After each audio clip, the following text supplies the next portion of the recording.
Hello बच्चों, आज हम सीखने वाले हैं ऊष्माक्षेपी और ऊष्माशोषी। ऊष्माक्षेपी और ऊष्माशोषी क्या होते हैं और ये पिछले कई वर्षों में आपके क्वेश्चंस में पूछा गया, हाई स्कूल में, यूपी बोर्ड में पूछा गया सवाल है। ठीक है, कई वर्षों में पूछा गया, कई बार पूछा गया है, इसलिए मुझे लगा कि ये वीडियो आप लोगों को शेयर करना चाहिए। ध्यान दीजिएगा बेटा, ऊष्माक्षेपी जिसको इंग्लिश में क्या कहते हैं, एक्सोथर्मिक रिएक्शन कहते हैं। जिन रासायनिक अभिक्रियाओं को संपन्न होने में, यानी कि जो भी रासायनिक क्रिया हो रही है उनके संपन्न होने में यदि ऊर्जा का उत्सर्जन होता है, ऊर्जा उत्सर्जन का मतलब है ऊर्जा का उत्पन्न होना, ऊर्जा का बनना। ठीक है, जब ऊर्जा प्राप्त हो, ऊर्जा निकले, तो उन्हें क्या कहते हैं, उन्हें कहते हैं ऊष्माक्षेपी अभिक्रियाएं कहते हैं उन अभिक्रियाओं को। ठीक है, अब जैसे क्या है, उदाहरण के लिए देखा जाए तो मेथेन गैस का दहन, मेथेन गैस को जब हम दहन करते हैं और दहन होगा तो ऑक्सीजन की उपस्थिति में होगा। ठीक है, मेथेन गैस का दहन ऑक्सीजन की उपस्थिति में करने से क्या होता है, कार्बन डाइऑक्साइड जल उसके बाद क्या बनाता है, ऊष्मा देता है। तो ये मेन चीज क्या है, हमारा मेन मोटिव क्या है, ऊष्मा। तो ध्यान दीजिएगा, मेथेन गैस के दहन में ऊष्मा का उत्सर्जन होता है। ठीक है, अब इसके बाद और अगर कोई उदाहरण, एक उदाहरण और लेना चाहें, दूसरा उदाहरण, जब नाइट्रोजन और हाइड्रोजन की अभिक्रिया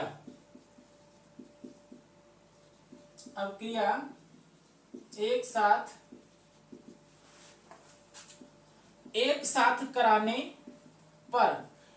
कराने पर क्या प्राप्त होता है, अमोनिया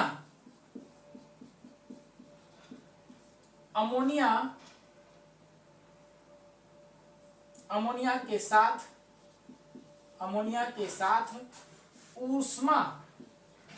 ऊष्मा का उत्सर्जन होता है, ऊष्मा का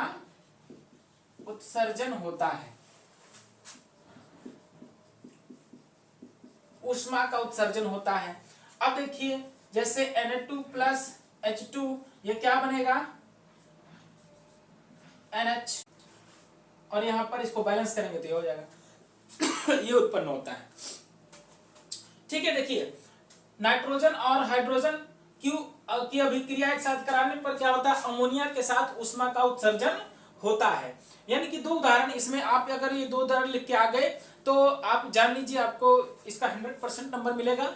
ठीक, इस प्रकार से आप लिख लीजिए। एक बार फिर आपको समझा देते हैं, जिन रासायनिक अभिक्रियाओं के संपन्न होने पर, यानी कि जिन रासायनिक अभिक्रियाओं के संपन्न होने पर ऊष्मा का उत्सर्जन हो।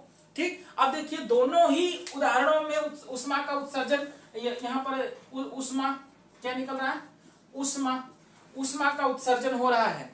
तो दोनों ही अभिक्रियाओं में ऊष्मा का उत्सर्जन हो रहा है, यानी कि ये दोनों अभिक्रियाएं क्या कहलाएंगी, ऊष्माक्षेपी अभिक्रियाएं कहलाएंगी। अब आते हैं दूसरा, देखते हैं ऊष्माशोषी।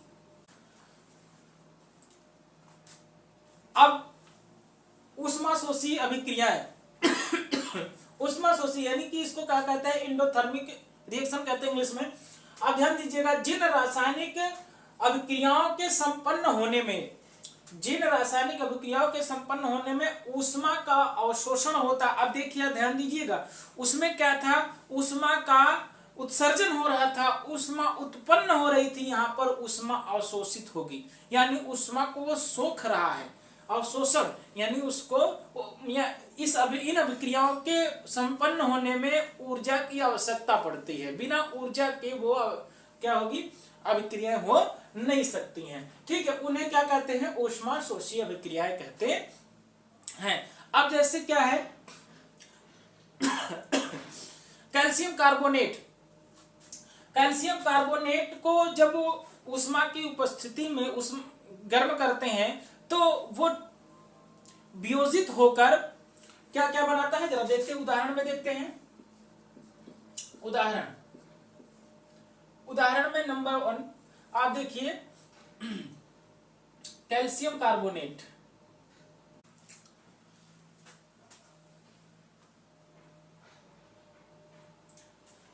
कैल्शियम कार्बोनेट का कैल्शियम ऑक्साइड तथा कार्बन डाइऑक्साइड के वियोजन में, कार्बन डाइऑक्साइड के वियोजन में उष्मा का अवशोषण होता है। ध्यान से समझिएगा, क्या, कैल्शियम कार्बोनेट का, कैल्शियम ऑक्साइड तथा कार्बन डाइऑक्साइड के वियोजन में, यानी कैल्शियम कार्बोनेट टूटकर, ठीक है, टूटकर क्या बन जाता है, एक कैल्शियम ऑक्साइड बनाता है और दूसरा कार्बन डाइऑक्साइड बनाता है।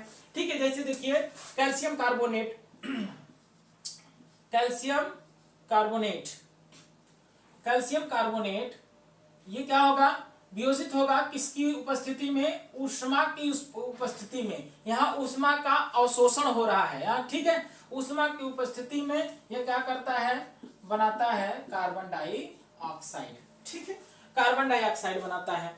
इस प्रकार से देखिए यहाँ पर क्या हो, ऊष्मा का अवशोषण हो रहा है, ऊष्मा की उपस्थिति में क्रियाएं अगर हो रही हैं तो उसमें उसको क्या कहते हैं, ऊष्मा शोषी कहेंगे। यानी कि जो भी अभिक्रिया ऊष्मा की उपस्थिति में हो रहा है, ऊष्मा उसमें लग रही है, तो ऊष्मा शोषी अभिक्रिया कहलाएगी।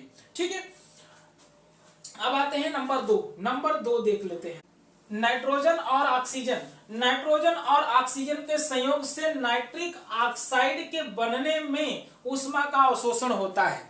देखिए दूसरा उदाहरण क्या है, जब नाइट्रोजन और ऑक्सीजन का आपस में संयोग करते हैं, ठीक है, आपस में जोड़ते अभिक्रिया कराते हैं तो नाइट्रिक ऑक्साइड बनता है और जिसमें ऊष्मा लगती है। यानी कि जब नाइट्रोजन और ऑक्सीजन को आपस में अभिक्रिया कराते हैं तो उसमें भी ऊष्मा का अवशोषण होता है और ऊष्मा का अवशोषण होने के नाते इस अभिक्रिया को भी क्या कहेंगे, ऊष्मा शोषी कहेंगे, ऊष्मा का अवशोषण कर रहा है इसलिए। ठीक है, देखिए समीकरण आपका बनता है नाइट्रोजन प्लस ऑक्सीजन, ये बना 2NO, नाइट्रिक ऑक्साइड बनता है, यह है इसकी अभिक्रिया। तो हमारा वीडियो आप लोगों को कैसा लगा कमेंट में जरूर लिखिएगा, सब्सक्राइब करना ना भूलें। और इसी प्रकार से हम अगली वीडियो में भी आपके हाई स्कूल में पूछे जाने वाले क्वेश्चन के साथ मिलेंगे। तब तक के लिए टाटा।